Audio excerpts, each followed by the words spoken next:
Well, good morning.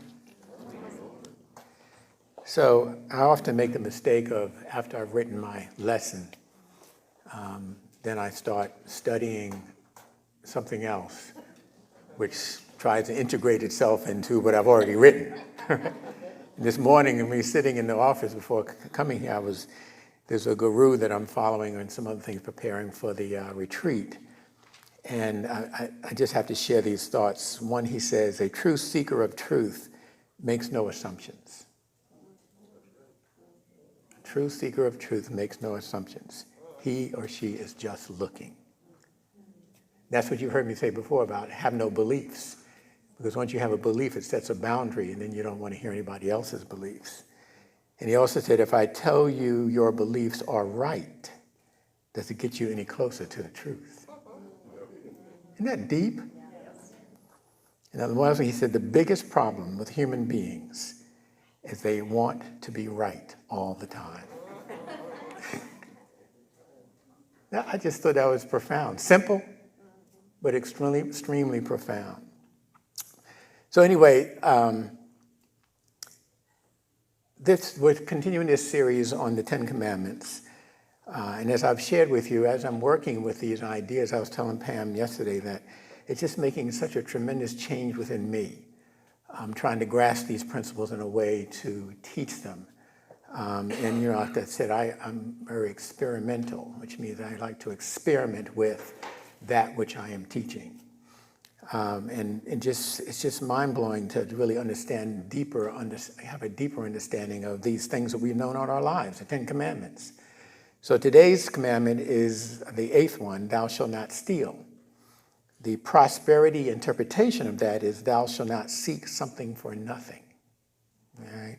So, you know, an introduction to this, I don't know how many people read Eric Butterworth's book, Meta-Morality. I know, Sam, you have. Nobody else has read his book, Meta-Morality. Okay. So anyway, in his book, he says the reason for the study of the Ten Commandments is to get behind the obvious literal meaning to the deeper truths that are hidden underneath that meaning. So at certain levels of consciousness, everyone needs some sort of constraints, right? That's what the Ten Commandments are. They're basically constraints. And so at certain levels, you have to have those constraints. It may be, a playpen for an infant, a fence or a yard for children, a curfew for teenagers, or for adults, it may be signs like no trespassing, keep off the grass, no smoking, don't drink and drive, stay off that daggone cell phone while you're driving because you're obviously not capable of doing both. I think that was personal. Whereas Pam's brother-in-law tells a story about they were out hiking, Courtney. And, Courtney is he's a vice chancellor of Rutgers University, and extremely bright. But he's very, strong-minded about what he wants to do. So he's out hiking with colleagues from the college somewhere in the Midwest. And they're hiking up this trail, and they get to a sign that says, danger, do not go beyond this point. And so they look and they go, well, I don't see any danger, so they kept going. So they came to another sign that says, you're getting closer to danger, please don't go past this point, so they ignored that. Then they got to a sign that says, past this point, you will die. At that point, they turned around, right? So, we all need different levels of constraints, So, constraints on behavior, like the Ten Commandments, are necessary at times, but the idea is to expand in consciousness beyond the need for constraints.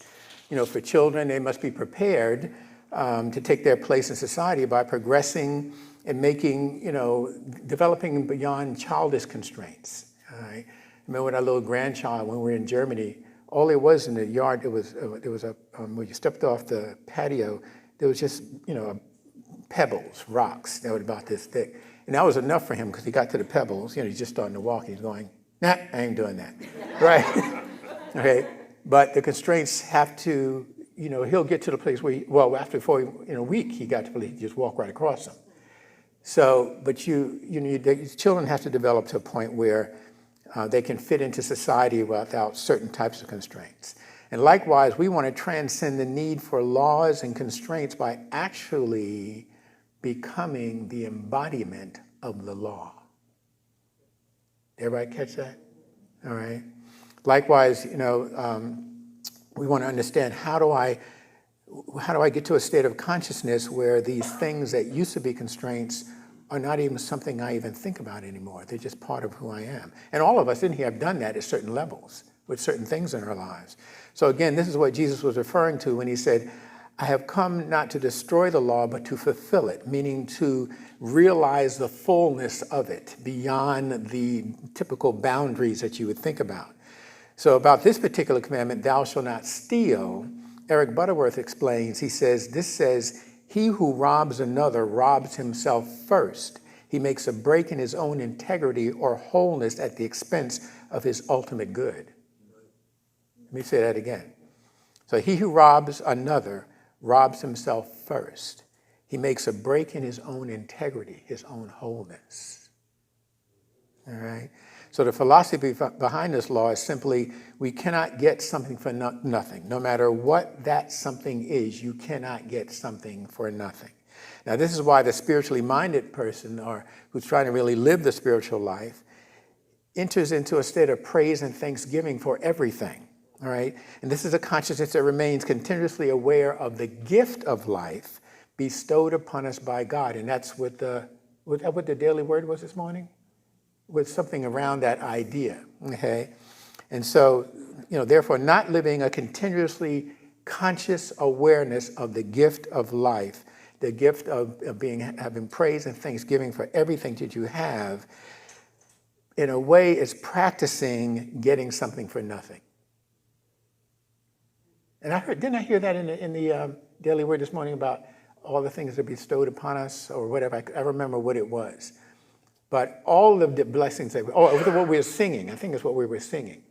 Always being thankful for all the blessings that you have in your life. And that's again why, you've heard me say this many times, many of us, before we go to bed at night, write in our journal at least 5 things that we're grateful for. It usually ends up being many more than that, okay? So this idea of always being thankful, all right? So in essence, living the spiritual life is a matter of remaining consciously aware of the presence of God in your life and consciously recirculating the resources in your life back to God. All right? Now, prayer and meditation, for example, is you're giving some time back to God. All right? And being thankful for the gifts of life that you've gotten. Service, giving of time and talent to your spiritual home or your community, that's giving back to God. Tithing of our resources is giving back to God. All of these are a way of acknowledging that we're truly grateful for the gifts that we receive from the divine. So you're always in that mindset. Even when you're paying your bills, you're in that mindset of being grateful for the fact that you have electricity and water running in your house and a house to live in and the food to eat and things of that nature. So it's you go to pay for your groceries. It's this, now we do it, we just stick the card in, right? But even when you stick in cash back, right, get cash back. But even when you stick that card in, it's sort of just being grateful for that opportunity to do that. But however, not doing these things, not allocating time for prayer and meditation, not being of service to others, not tithing, is in effect stealing from the divine source, in that you are receiving but not reciprocating. And if you just said, it's he who robs another robs himself first. He who makes a break in his own integrity or wholeness at the expense of the ultimate good. So it's this process where you're always aware of being this divine connection, no matter what it is you're doing. Always aware of the divine connection. And often, many will look at another and say, boy, how fortunate they are. They got all of this.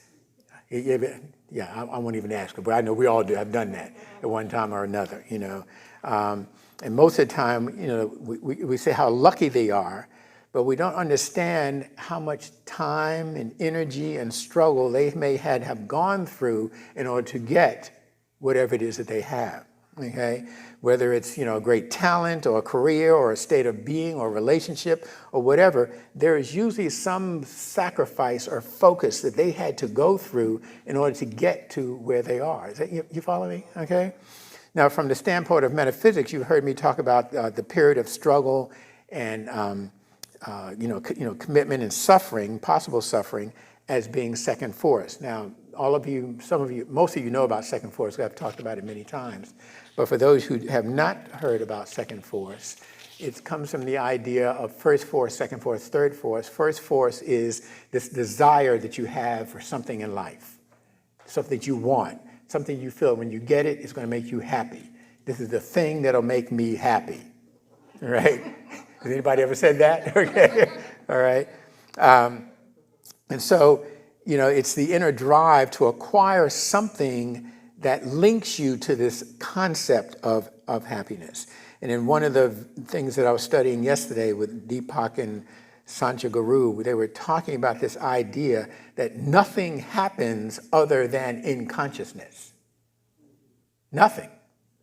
And we're going to really talk a lot about that in the retreat, this whole idea that everything is consciousness. And Deepak is a scientist, and Sanchaguru is pure spiritual consciousness, all right? He knows nothing about science. So it was interesting hearing the two of them come to the same conclusion, that nothing happens without consciousness. So when you say, if I only had this, then I'll be happy, that's just an illusion in your own consciousness, okay? And second force is the time and energy, struggle and sacrifice that you must commit to this focused process of expending with what you have to do in order to fulfill the thing in first force that you say that you want, all right? And then third force is the accomplishment, the attainment, the fulfillment, the realization of the thing, person, position, or mental satisfaction that you were seeking after. Now, these three forces are they guide us. They're guided typically by our heart's desire. This is what my heart desires, all right? But many people have succumbed to or given into the pressure of second force because they just, for some reason, couldn't get through it. You know what I'm talking about? All right?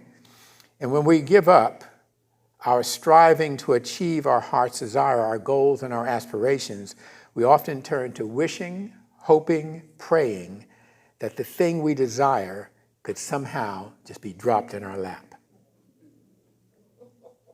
Okay? And I think it's fair to say that at one time or another, every one of us in here have been guilty of wanting something for nothing. Lord, just give it to me. Okay? All right? Wanting the divine source to just hand it over to you. And all you want to do is a little bit of prayer. I do a little bit of prayer and the Lord just give it to me. All right? All right? And this, I said it again? Yeah, right. And this is usually symptomatic of a state of mind that feels in some way incapable of achieving its desires on its own, all right? Whether it's from feeling defeated or just plain tired from having expended so much energy with seemingly little results to show for it. How many people have had that experience? You put in, you've done, and you keep doing, you're praying, and you're doing your thing, and it seems like that which you're striving for just never comes to fruition, okay? But for whatever reason, it is the struggles of second force that we fantasize and wish that what we desired at some point, can't I just have it? Can't you just give it to me, Lord? All right?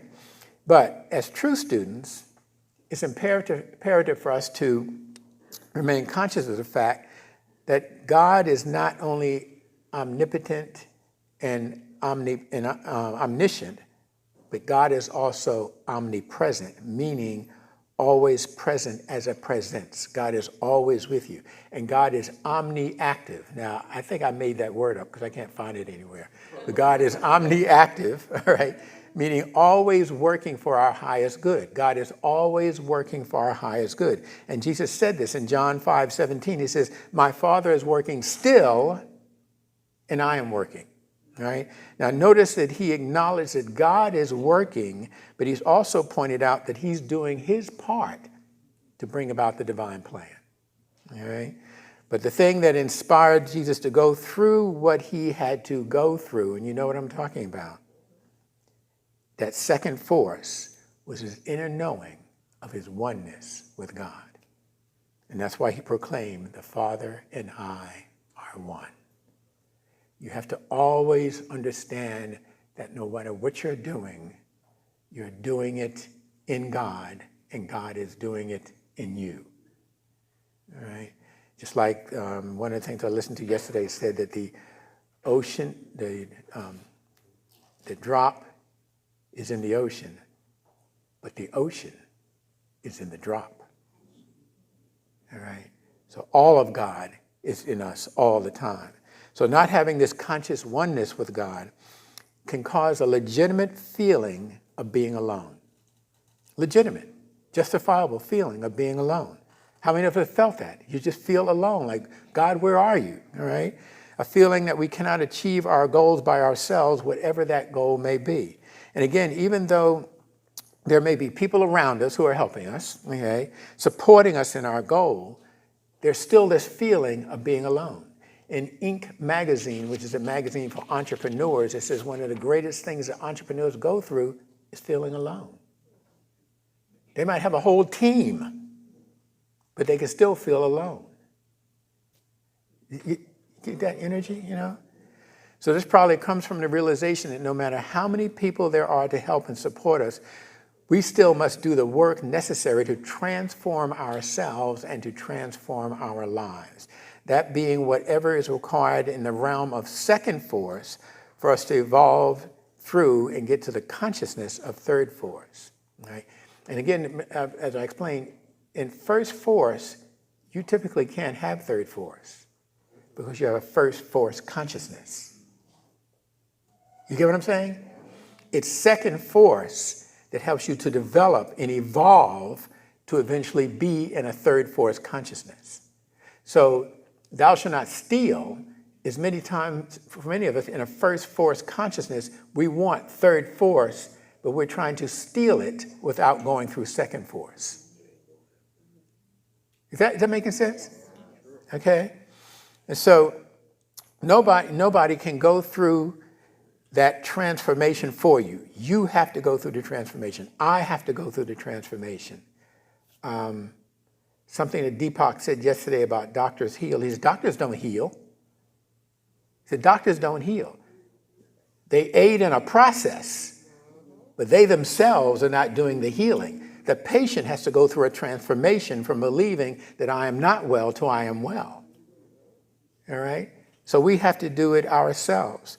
And this is the reason why the psalmist sang, he was wise enough to sing, yea, though I go through the valley of the shadow of death, I shall fear no evil, for thou art with me. The psalmist knew the importance of keeping his mind in common union with God, no matter what the circumstance or condition. He knew that he would have to create within himself the light that he needed to get through the darkness. Okay? But when we operate from a state of mind that believes it is separate from the divine mind, there's an illusion that we are the source in the idea process and we are creating our own good. That's a tough process. To think, I did this, I am doing this. This is a false assumption that causes us to put unnecessary pressure on ourselves because in our minds we feel, I have to do this. And we're missing the divine assistance that God is providing. So whenever you think, I have to do this, you're negating the fact that God is right there to give you all that you need to get you through this process. And let me tell you, when you become aware of it, it's powerful because the stuff just keeps coming up. It just keeps coming up for you because you're open and receptive to God's living spirit of truth working through you. And this again is why Jesus was wise enough to proclaim, I of myself can do nothing. He was reminding himself that the life, spiritual force within him was doing the work. Now, to work effectively with this teaching, it is crucial that we understand the important part that consciousness plays in all of this. Everything is consciousness. It is imperative to the success of our spiritual transformation that our consciousness, our awareness must remain constantly connected with God. We always have to stay in that whole realm. And they were talking, again, in this thing I was reading, that there are 150 things that scientists cannot figure out. And the number one thing is they cannot figure out consciousness. Because they were thinking that it came from the brain. But they know now it is not coming from the brain. And as this guru explained, he said it's not coming from the brain, it's coming from all of this. And then Deepak explained scientifically how, and can't name them in DNA, he broke it down. He said there are 4 elements within us that are the same elements in the entire universe. They're the same elements in a person, in an animal, in a tree, in a banana. It's all have these same 4 elements. And he says those 4 elements are what makes you connected to everything that's in the universe. Isn't that powerful? So they said, so scientists can't figure out what consciousness is. They know it's not the brain. The explanation was done that the brain does not even have, with all the billions of cells, it still doesn't have the capacity that the entire body has to connect with all there is. All right? So it's like sort of just remaining aware of the fact that all this good in the universe, I have this connection to. And that helps you to break down from this idea, or it's just me that has to do this, to stay open and receptive to all that there is. But one of the biggest contributors to the formation of your consciousness is how you define yourself, how you perceive yourself. And again, marketing people have a lot to do with that. It's like, again, and what I was hearing this morning, the guru said, he says, you have a belief, but it's not your belief. It's a belief somebody gave to you. Your mother, your father, your minister, your guru, somebody gave you that belief and you claimed it, but it's not your belief. So we got to kind of try to understand what is really going on. Who am I really? When somebody says, who are you? Like one time, I think I tell you the story, I was interviewing with the CEO of Marriott Corporation, and he said, so if I was to talk to your wife and ask her to define you, what would she say about you? Well, basically, he's saying, what do you think? She's not there, so I have to say what I think, who I think I am. You ever get that question? Tell me about yourself. Isn't that a crazy question? Right, you don't know where to start. Right. Yeah. So you remember that we have been defining consciousness as a sum total of all the stuff, good and not so good, we've accumulated from all the circumstances, people, and events that occurred in our lives. All right. Again, what I just learned that from a scientific standpoint and from a spiritual standpoint, our consciousness also contains 7 generations of memories. You ever have stuff that you do or believe or think about and go, where did I get that from? Where did that come from? 7 generations of memories because of DNA and genes and these 4 things that I can't remember. And that's mind-blowing, that I've got a lot in here that I've got to deal with, okay? So the nature of this lifetime of accumulated experiences establishes a certain state of mind, and that becomes a bridge between our outer and our inner life, okay? Or our inner and outer life, either one. So, you have stuff that's going on in here, and you have stuff that's going on out there. You think that stuff going out there is separate from what's going on in here, but again, what's being proven is that what you're experiencing out here is going on in here, and you're projecting that out. You're creating that process. We've heard that many times before, okay? So we usually will only be able to accomplish or acquire those things which are in accord with what we believe about ourselves. So a multi-billionaire. Any billionaires in here? If there are, we need a nice donation, all right? Right? But you think of the life of a billionaire, a multi-billionaire. I've seen on the internet the 25 wealthiest women in the country. One of them was worth 50-something billion. But you think about it, a billionaire. How many zeros is that? I don't know how many zeros that is. There was some movie we were watching, and the guy was calling them the triple comma people. And the guy with triple comma, zeros, comma, triple comma people, right? Okay. So, but your mind might say, well, geez, I'll never be a billionaire. Why? Because the ceiling you've created in your consciousness that you can't break through is stopping you from doing that. How many people told me to do the thing about how to train a flea? Wow, been a long time. If you take a flea and put it in a jar, fleas jump, okay? So if you put a top on the jar, the flea will jump and it keeps hitting its head against that top. And eventually what happens is that it stops jumping so high. And then you can remove the top and the flea will never jump out. That's what has happened to us. We're fleas in a jar that have hit our heads enough times that we won't jump high anymore, all right? So the key here is we want to develop a different state of mind, all right? If our state of mind deeply believes in its ability to accomplish or achieve what it can perceive, it will. If we can hold that thought in our mind, it is both inspiration and perspiration that leads to achievement. We must be courageous enough to do our part, which is to be an open channel through which divine inspiration that God is can transmit its divine ideas, its creative ideas through us to help us fulfill our dreams.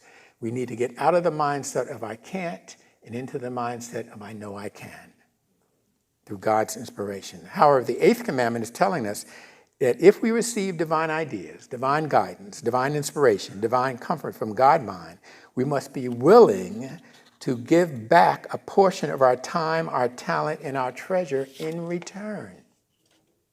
Okay? At the college, we're doing this OER process, Open Educational Resource, I was talking about, developing courses with no textbook course. All right? So I've done it with one of my courses. I worked all over the summer to get it together. The textbook not only costs $300 for that course, and I got it to a situation where they only have to pay $30 and they get all of the resources. And not only that, they can download all the resources and keep them forever. All right? So I did all the work to pull this together. And then I was in a meeting on Thursday where another instructor said he's trying to do it with the same thing, and he's asking me questions about it, and the department chairman is standing there, I can't figure out how to pull it. And I said to the department chairman, if you would like, you can take my course and completely transfer it into his. Already set up. All right? As I was working on it, inspiration was telling me and guiding me to the resources to pull it together. You get what I'm saying? So it's not mine. And when I sent it to him, he sent me an email and said, thank you so much. Blah, blah. I said, you have to understand that all that we create comes from a power greater than us. That was what I wrote back to him. Okay? But does that make sense? You understand? If you get caught up in this is mine and I don't want to share it and all that kind of stuff, that's you're stealing from the universe. So the commandment, you shall not steal, is basically saying you cannot get something for nothing. And if you keep living your life trying to get something for nothing without giving back, you may experience some gains in one part of your life and losses in another, because the universe is going to balance itself out. Okay?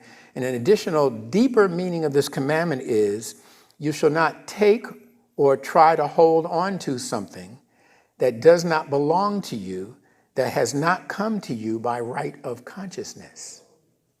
An attempt to circumvent this cosmic law is mental theft, even if it appears to be perfectly legal or justifiable. It just came to me. But you realize that you didn't have the consciousness that really drew it to you, something, and somehow you need to get. It's as simple as, I don't know how many of you have ever gone into a grocery store, went up, paid for all your stuff, got out to the car, and realizing that under the thing you hadn't paid for something that was down there, and said, oh, I got to go back and tell them I didn't pay for this. Or you just put it in the car and say, oh, heck with this, go. All right. See, it's all little things like that work this process. So we're robbing ourselves daily, moment by moment, as we turn away from spirit and to the material world, complaining that something in our lives is not enough. How many of us have done that? It's not enough. The extreme truth of spiritual economics is God is enough. God is enough. Meaning if I have my conscious communion with God, then all that I want is going to come to me because I have that conscious union and I'm willing to do what I am being told to do from this divine inspiration that comes through me.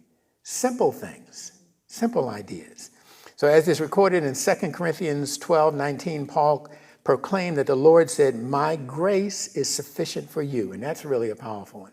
My grace is sufficient for you, which is basically saying all that you could ever need or want, you will find within the divine guidance, the ideas, the wisdom, the comfort, the healing, the inspiration you receive from your common union with God. My grace is sufficient for you, all right? And grace, remember, lifts you up from where you are to a higher state where you can now understand the ideas and things that are being given to you. You get it?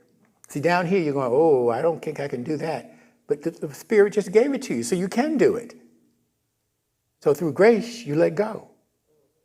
And when you let go, you find that you will be raised in consciousness, in vibration, to have the courage to do that thing which was given to you to do. Now, a simple spiritual exercise to follow is that when you need something, first give something. When you need something, first give something. And when you give boldly from the gift of God, from faith in God, but at the same time, give humbly from a place of praise and thanksgiving for the grace that God is in your life. If you need something, give something. That's why I tell you about this guy years ago who told me, if all I have is $10 and I need more money, I find somebody who needs that $10 more than I and gives it to them. All right? So when you feel as if you do not have enough, or that by yourself that you are not enough to achieve what you desire, this is the affirmation I want you to think about. I have faith in the universe every day. I have faith in the universe every day, knowing that having God in my mind, in my spirit, in my heart is enough. I have faith in the universe every day. Say that with me. I have faith in the universe every day. Knowing that having God in my mind, in my spirit, in my heart, is enough. Amen.